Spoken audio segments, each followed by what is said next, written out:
Hello বন্ধুরা, আজকে আমি রুই মাছের একটি দুর্দান্ত রেসিপি শেয়ার করব। আজকে আমি মাছের ঝোলটা বানাচ্ছি আলু আর বেগুন দিয়ে। তাই জন্য এখানটায় লম্বা লম্বা করে আলু আর বেগুনটা কেটে নিয়েছি।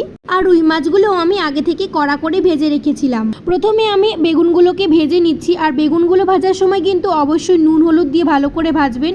মাছের ঝোলটি বানানোর জন্য লাগছে শুকনো লঙ্কা, লাগছে টমেটো কুচি, আর লাগছে আদা কুচি, আর লাগছে কাঁচা লঙ্কা চেরা। প্রথমে কড়াইতে তেলটা গরম হয়ে গেলে তাতে দিচ্ছি গোটা জিরা, দিচ্ছি শুকনো লঙ্কা, আর দিচ্ছি তেজপাতা দিয়ে ভালো করে নাড়াচাড়া করে তাতে দিচ্ছি আদা কুচি।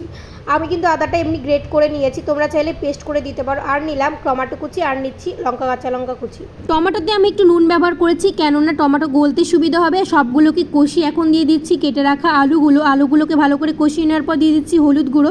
এরপর একটা পাত্রে জল নিয়ে তাতে জিরা গুঁড়ো, ধনে গুঁড়ো, শুকনো লঙ্কা গুঁড়ো আর ভালো করে একটা পেস্ট বানিয়ে নিচ্ছি। এবার ভালো করে কষানো হয়ে গেলে তাতে আমি পেস্টটা দিয়ে দিচ্ছি।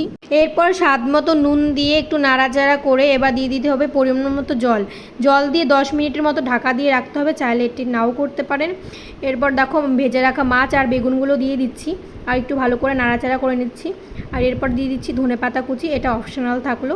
তো ভিডিওটি কেমন লাগলো